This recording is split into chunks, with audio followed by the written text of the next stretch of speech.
Alright, we shot our Patron intro. Hello, YouTube people. Oh, How hey, you guys yo. doing? We're gonna watch Invincible episode 4 today. Been loving the hell out of the show. Aaron, thank you so much for being here. Your presence is sorry, what? Thank you for having me. You're a star. Okay. Snaps Almost interrupted me just for that. So guys, why don't you go ahead and subscribe and click that notification bell to get notified when our next Invincible reaction is up. Also, full-length watch-along for Invincible. All of them are over at our Patreon. And we cover a whole bunch of shows. Reaction highlights, watch-along included for many shows over there too. Thank you to everyone showing your support, because believe me, it helps supplement a lot when it comes to kind of editing TV shows for YouTube. Speaking of which, Patron Jandal, thank you for editing the highlights portion of this video for us. Your help is insurmountably appreciated. Anywho, let's get into action, people. Invincible! By the time we're filming this, it's already episode 5 has come out. Here we go. Your men are too slow. The desert is on. You didn't even finish that cigarette. Master, soon you will once again teach this world what it means to truly suffer. It's like Indiana Jones villain meets Steppenwolf. No, more like the mummy. Mother! It's the mummy. Help me! What have I done? What have I done? Swation Snoop! Oh, this is straight up the mummy, which the Brendan Fraser one was inspired by Indiana Jones. Damn. Whew. Good thing I got trapped in there, huh? Yeah, right. Oh. Yeah, more blood! Oh, it's gonna be all red by the end. Did Joseph ever lie to you? Of course. All heroes do. Yikes. She's only now questioning if he's ever lied all this time. After 20 years? No. You trust that mustache?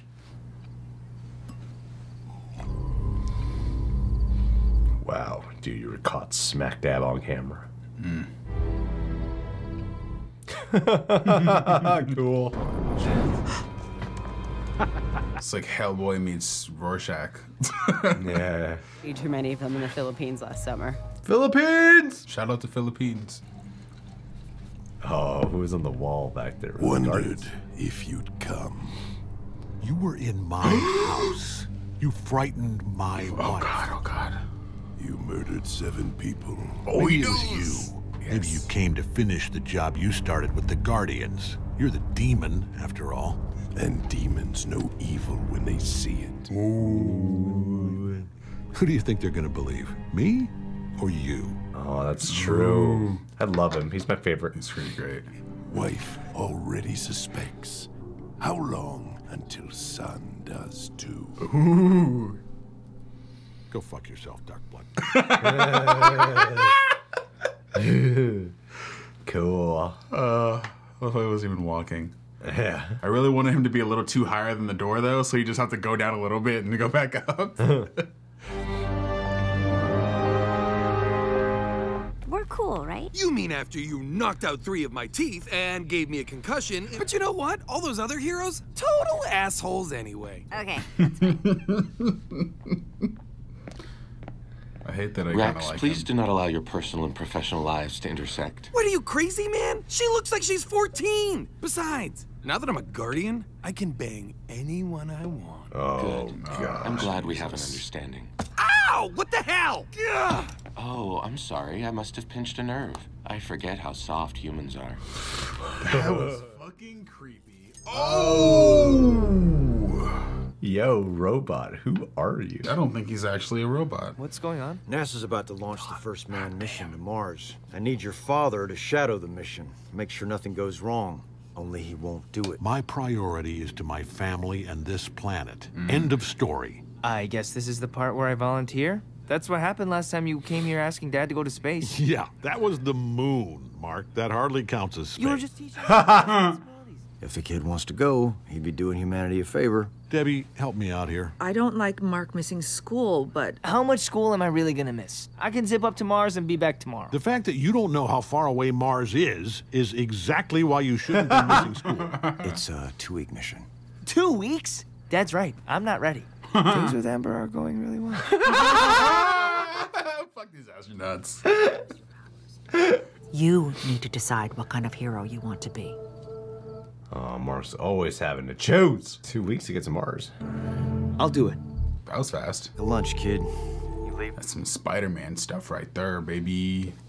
If you need anything or want to talk about it, I'm here. After I get back from Mars, I mean. Once you tell someone your secret identity, that's it.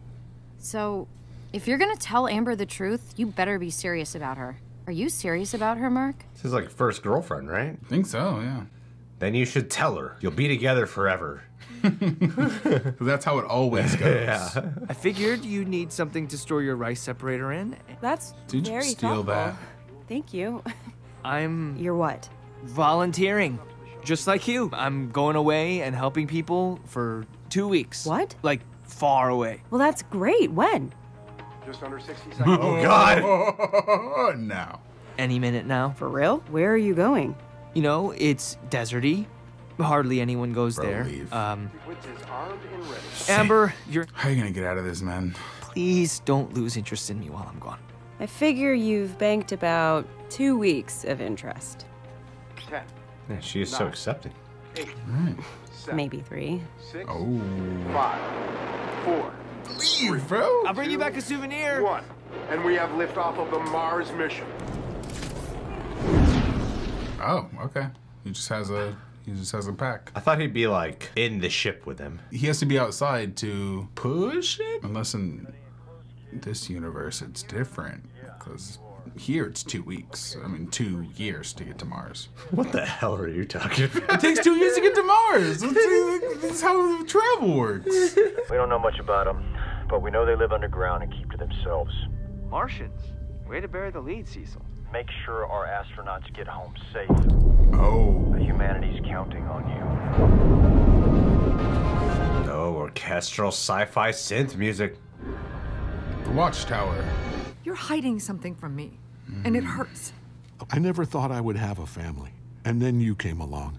And I love you and Mark so much. But when I see Mark with his powers, and after what happened to the Guardians, I'm terrified. I feel like there's some truth to that. I believe him. But why'd he kill everyone? Weeks? And? Bow, chicka, bow, wow. Mark going away is the best thing that could have happened for your relationship. Oh, yeah. You're getting a baby brother. Damn. Why would you... That was dumb. Why would they think he could do that? Why would he think he could eat a sandwich through a helmet? Ooh. It's been 2 weeks already? Damn. That was fast. How does he go to the bathroom? We are down, Houston. Did you guys see that? See what? Never mind. Alien? Oh, they don't know he's on the mission. Oh. He's like secretly accompanying them.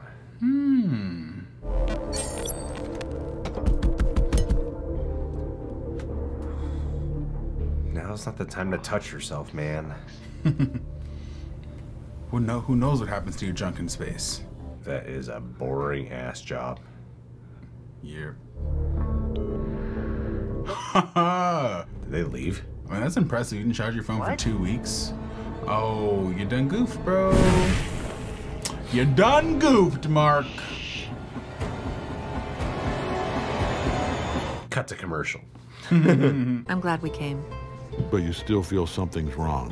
Don't you? I don't know if it's what happened to the Guardians or Mark or if it's just us, but I feel like I'm standing on the edge of a cliff. Cecil thinks I had something to do with what happened to the Guardians.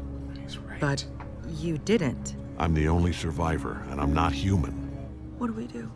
We stay together as a family. You, me, and Mark. Technically didn't lie. Do you trust me, Debbie? There's a dragon behind you! Please. Do you trust? What the hell? I trust you. Okay, now do something. I'm on vacation with my beautiful. What the hell? What the hell? Wow, you cold bastard. What do you mean? He was with his wife. This is how you get... He's playing the long game. Yeah, the 25-year game. Maybe he doesn't remember killing him. Are you yawning while we have a camera pointed at us? Just because it's midnight doesn't mean you can yawn. Roar! Unprofessional. I hope you guys like the inside of my mouth. Here I found it. All the evidence to convict him of all the murders. In this one box. You can come out. I'm not hiding. Cecil. Oh, shit. Nolan warned us about you. Oh, no. We told on him. I thought he wanted crossed him. him. Yeah. I just didn't expect it to happen so soon.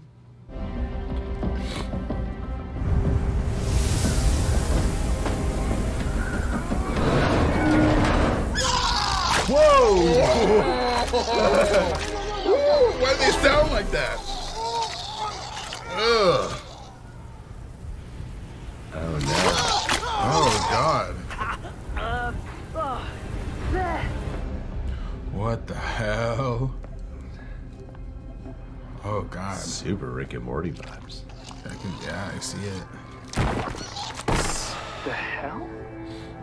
Right, man. Exactly what I said.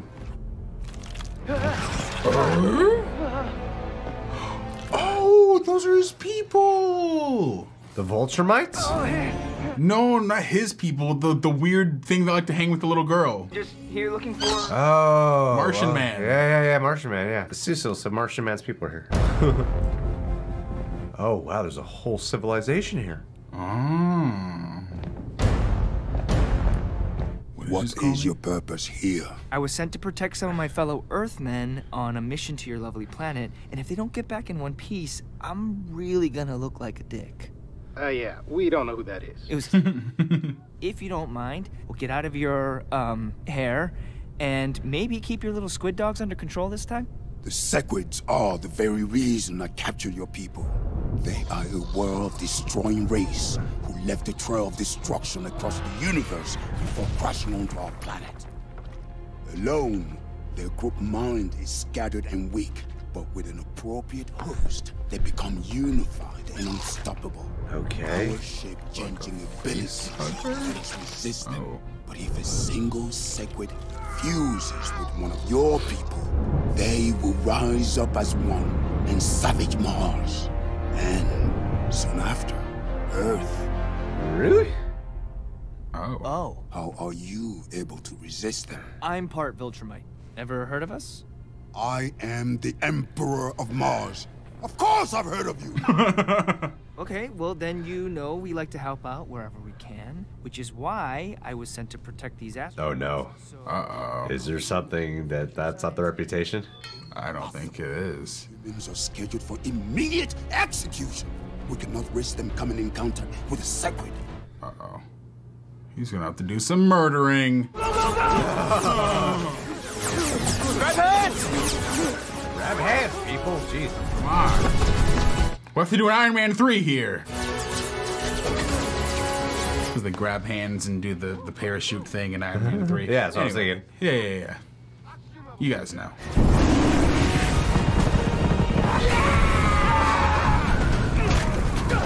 You're just a foreign invader, Mark. That sounded pretty evil, man. I think I can lift that. You gotta carry this ship all the way back to Earth? Great plan.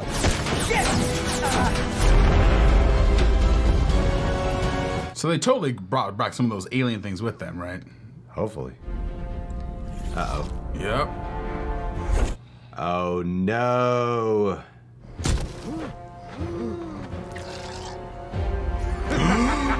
Oh no. Whoa. Whoa. Sounds like this Mars plot's gonna be a lot more important. Yeah. Okay. Just sitting in the dark, just Mark! being innocent, not doing anything. No, they just dressed up. Oh, really fast. Okay. This is this is that whole scene. This is that whole scene. Guess what Donald found when we searched your office? Oh, he framed him. The Guardians. Yep. Planted. Didn't kill Guardians. Didn't try to kill Nolan. But I have to do this anyway.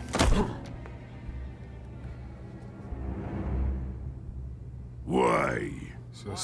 Because you didn't listen to me when I told you to drop the goddamn case. It's like a seance? Dominari Daemonium Meum. Well, I need to keep things gray until I can figure out why Nolan killed the Guardians and how to stop them. Uh-oh. Man, he's my favorite. I'm sure he'll be back. Oh, no. Still want to know what happened to that guy's face.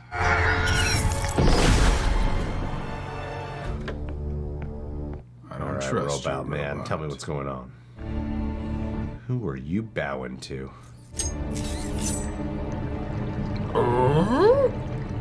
What? Oh, God. Finally, phase 1 begins. What? After Oh, did you talk to Cecil? Yeah, get this. Some new evidence came up, and apparently I'm in the clear. He even apologized. Cecil never apologizes. I know. So, nothing to worry about.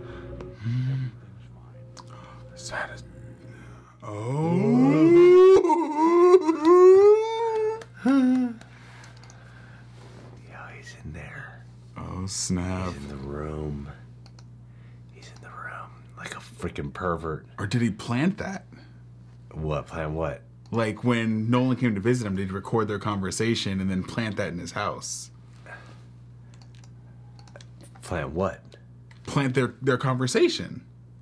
Like he was sitting at his desk, Nolan came up. What if he recorded their conversation of Nolan coming to threaten him and then plant that tape inside of his house? What's convicting in that tape? Didn't he basically confess to murdering him though? No. He didn't confess? Ah, I need to rewatch that scene. No, you see, remember Nolan was like, maybe you're the one who killed the Guardians. Fair. Yeah. Fair. No, it's just facts. It's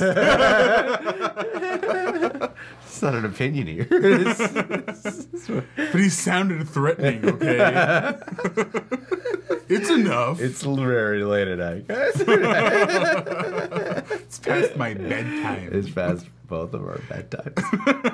I was talking about. All right, man. Wow. Please take it away. Lead the conversation, my friend. Well, we saw a whole gang of goodies in this episode. From Mark going to Mars to a tomb scene in the beginning that we never go back to. We get some relationship stuff, some more Nolan not caring about humanity. This time on Invincible. Thanks for the recap. What we just saw. That's why we're here, to recap. That's what you guys all want. We want to watch it and then just say what happened in a quick little beat.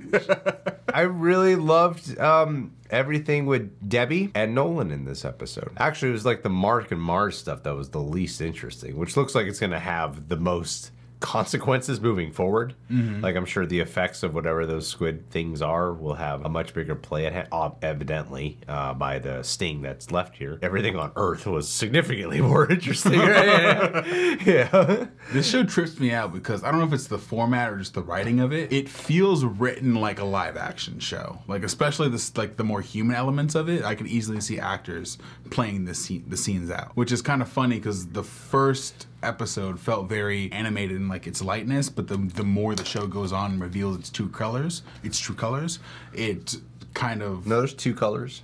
True colors. The more it does those things, it kind of reveals more of the adult nature of it. Not only in the fact that it's more bloody or more violent, but it's more mature. It handles its characters in a very rich way. It feels like the voiceover actors are actually playing off each other. Yes. And not like they recorded separately and they matched them together, which may be the case. Like, I have no idea. But I at least get the impression, I get what you're getting at. I get the impression that they're like in the same room talking with each other as they're recording this, which makes the back and forth feel that much more natural. Yeah, especially in the more human adult conversations that they have. I loved Nolan training Mark some more and then really It really seems to be honing in on the fact that he's Vulturemite. I'm not going to go too much of my own personal experience about this, and I know other people who have dealt with it too. And I'm not 100% sure if this is the case. Sometimes. And I don't feel like it's an interracial commentary, but I kind of get a little vibe of that in the sense of interspecies mix of like, you're not human, you're Vulturemite. I've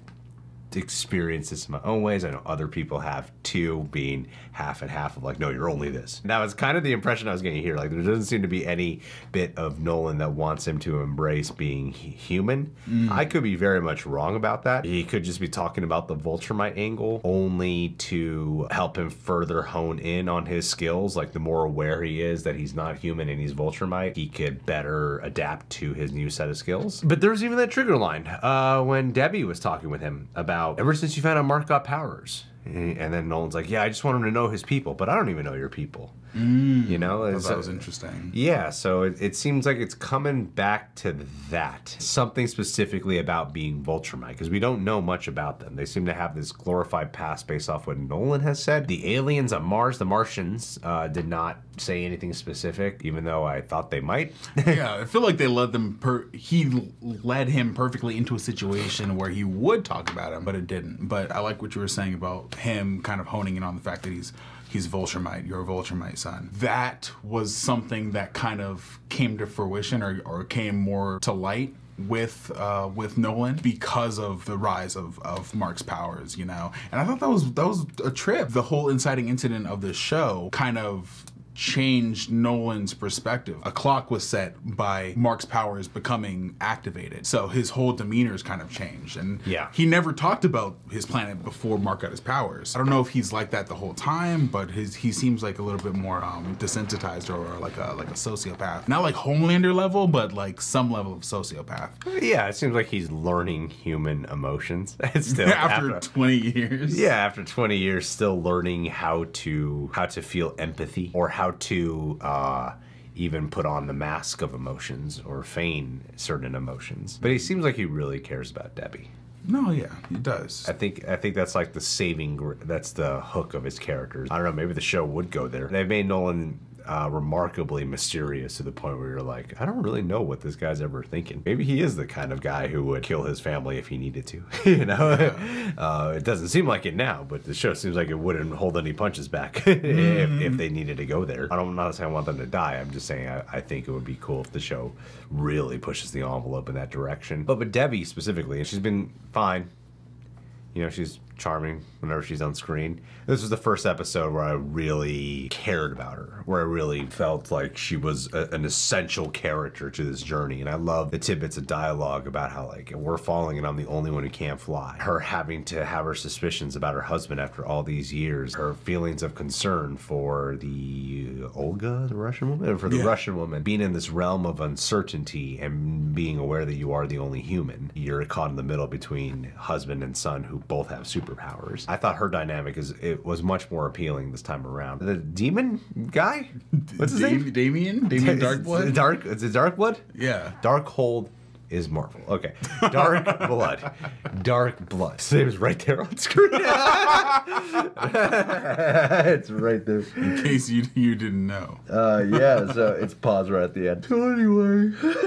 It's late, guys. So anyway, Damien Darkblood, his character I cared the most about. Every time Darkblood is on screen, I am incredibly captivated by his presence the whole time. He's in such a tough spot. All Nolan has to say is it's Darkblood and Planet enough, like one little piece of evidence, and yeah, I mean, come on, look at Darkblood. Look at his past. Look who he's a demon. It's easy to convict him. Love the film noir angle to him, but he is kind of like the Beast in Beauty and the Beast, you know? Like, yeah. No, he's the one who really cares. You know, he's the one with the actual heart. Interesting to have the character with the darkest aesthetics seem to be the one who cares the most. Yeah. About the situation at hand. It's that contrast thing again coming into play. Mm-hmm. Where, the gray.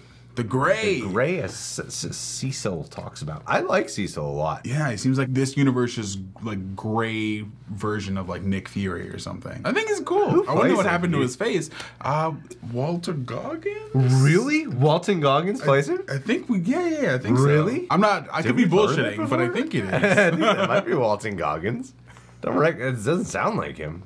Unless I'm just not remembering his voice.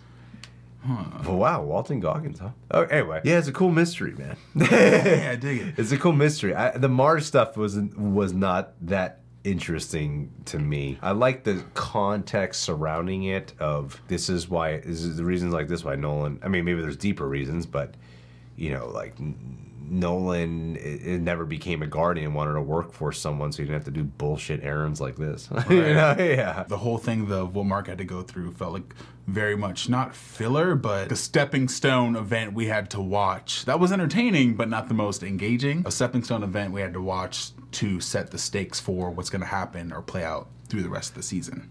The criticism that I kind of been having with the show is I don't feel much for, and I've kind of said this since the second episode, I think. I don't get any sense really of the stakes at hand of Mark has a personal life outside of being a superhero. There doesn't really seem to, they even set him up for clashes. Oh, I gotta go to Mars for 2 weeks. He just started dating Amber. It's going good. There's just kind of Amber's just like whatever about it. Yeah, comes back. It's fine. You know, like doesn't ask questions. And comparing it to something like Spider-Man, that's part of the fun is how much you feel for like he has to keep his identity secret and like oh I want him to succeed in his personal life too. And he's got obstacles there, but the superhero lifestyle is pulling him away from fulfilling personal life obstacles and relationships and living up to the fullest potential there. And here you don't really get the sense of pressure or how much of a toll it takes on him in his personal life. I know he just started being a superhero, but everything just kind of does seem to be a little bit pretty easy going for him in his personal life. Yeah, I feel like and again, don't know the comics, but I feel like the early stages of this character's journey or adventure is very much having the training wheels on before shit gets real. Because we know he's gonna have that confrontation with his dad. You know he's gonna like uncover some really dark stuff. Because we're just seeing him learn how to be a superhero. It's a trip because we have all these different moving pieces of the show. I care about the characters and I care about the things that are happening, but like it doesn't feel focused. I want to say it feels like a lot of different things are happening. I am enjoying all the different pieces of things that are happening. I just can't wait for them to all come to a head. Yeah, I feel like they all coalesce together in the end. Yeah. Nowadays with shows, you got to judge them by the season, not by the episode sometimes. Right, very true. And this is one of those shows where you're going to judge it by the overall story of season 1, right? In the end, it might all come together. Because I like Mark. Like I enjoy Mark a lot, and he's very humorous and funny. But I think I'd be more drawn to him. It felt like the stuff outside of him doing super stuff would have a little bit more tension to it. Yeah. You know? I need to like see... if he was like, oh my god, I've wanted Amber like imagine a scenario of like I've wanted Amber my whole life. Or for years now or something. I've always wanted to date her, be with her. Now's my chance. But I also got to be a superhero, and I can't tell Amber. And I feel like I'm letting this opportunity of the love of my life slip away because I have to be a superhero. You know what I mean? Yeah. But Amber's always like, okay. Yeah, like we're 4 episodes in. We're like halfway through the season already. Yeah. Whoa. It's like even the mom's like, I'm not a fan of him missing school, but what a better reason to skip school than to do some superhero. Like I'm a conflict because parts of it feel refreshing. Because a lot of what I'm pitching are tropey and familiar. That's the thing is I'm pitching these like familiar elements. Right. I think something familiar doesn't mean bad though. However, there's the refreshing side of, it's kind of nice to see the mom just be kind of supportive about the whole thing. Yeah, it's refreshing because I feel like there's a lot of other moving pieces that are maybe given more stake-wise. Like I think the whole Guardians of the Globe thing is where the stakes and consequences come in. But for Mark's early journey, they're kind of keeping it like light and fluffy around him. For a show called Invincible, the main character of Invincible doesn't have a lot of those kind of trials and tribulations. But soon, I'm willing to bet it's gonna be one of those things where like by the end of the season is like when shit's really gonna hit the fan for him and he's gonna have a rough second season. Yeah. I'm really enjoying the hell out of the show. Mainly have positives to say. It's usually this one thing I keep coming back to. We hate it. No, we don't hate it. Not at all. It is that one part of the Mark journey that's missing for me. Because even for Nolan, they have it in here. For Nolan, like, I'm trying to be a husband. I'm trying to be a dad. I'm trying to be here for my wife right now instead of just being a superhero. You know. All the characters are interesting to me, and I do enjoy Mark, and I do enjoy Invincible. But I feel like out of the supporting characters, I feel like he's the one that's like not my priority for like he's not my favorite character thus far. I think a lot of the surrounding characters are more interesting. Yeah, they're the ones I want to keep cutting back to, and like Mark, I mainly enjoy when he's being funny. Yeah. Or doing cool stuff. Yeah, I wish the show had more room for him and getting to see him grow as a hero. Because granted, we do get pieces of that, but I feel like he was barely in this episode. Yeah, he was in it, but like, and I know he's like training, but it seems like 4 episodes in, he's like already traveling all the way to Mars. This looks like he's got a pretty good handle on all this already. You know? Yeah, he's doing fine. He's fine. He's taking on a whole bunch of Martians, and the show like, itself even like, damn, he's doing pretty good for like a couple weeks of training. Yeah, the show even said he doesn't have any responsibilities, and his first responsibility is going to Mars for 2 weeks. That's what I mean. Yeah, there's some angles too here, but I'm waiting to completely give my stamp of judgment on it. There's one thing with these shows, I notice I'll have a criticism early on, and then like I have a difference of opinion by the time a season ends. It's like the next episode, shit immediately hits the fan. Like for The Boys season 2, I hated Maeve. You can watch that journey on YouTube. Hated Maeve. I sort of spent many times just criticizing her, and then by the last episode, I felt myself going like cheering for her and shit. Nowadays with TV, it's a little different. You gotta wait until like the end of a season for certain things to be like, all right, no, I have a problem with this. Right now, I still think it's a brilliant series and refreshing, and one that stands out as something unique in the landscape of oversaturation of superhero shows. Oh my god, everything's superheroes. Too much. Too much. So good. Too much. Very nice. Very nice. Oh, I'm not dying. You're dying. I'm not dying. But you're not dying? Well, technically, every second we live is 1 second closer to our death. That is so beautifully bleak. No. There's nothing beautiful about that. Makes me wonder what the point of living is. There's no point. This is the end. It's the last time you guys will see me. Sorry. Hey, subscribe, click that notification bell, hit that like button. Last but not least. You know, I'm gonna shout out today David Gandy. You met David. Did I? Remember at my Arena Cine Lounge thing where John and I did the Q&A thingy? The films. You remember that? Yes. David drove 6 hours. He was the white dude who sat in the front row who drove 6 hours to be there. You met him for sure. You met him. Oh, wow. But you don't remember him because you're racist. Vaguely. That's awesome. That's awesome that you did that. And it was cool that we both got to be at that same event. You know what's also awesome? People always ask me, where did I get this Attack on Titan jacket? Oh. People constantly ask me, Greg, I gotta know where you got it. Get messages on Instagram constantly, comments. Whenever I go through Taco Bell drive-thru, this lady is always like, oh shit, I'm like, she never remembers me. And I'm like, I'm Greg Alba from The Real Rejects. Looking face mask off. Oh, I'm not giving you your food now because you took your mask off. Fine. I'll go to another Taco Bell. And then I just go back around. And she's like, oh shit, it's tacos. She's living in a loop. But anyway, David got me that jacket. David, you've been incredibly giving in more ways than one, and I miss you. And I know we haven't talked in a while, and it's all my fault. I just want you to know that you mean a lot to me, and I'll never forget you, buddy. Thank you. That was very sweet. It's very sincere. Yeah, I might change a shout out. Just take that moment, apply to someone else. Yeah. Copy and paste. Copy and paste. Yeah. Just everyone's shout out's just gonna have that same cut. Be next to John. That's a cut to here. But I want you to keep those words, but like ADR really badly.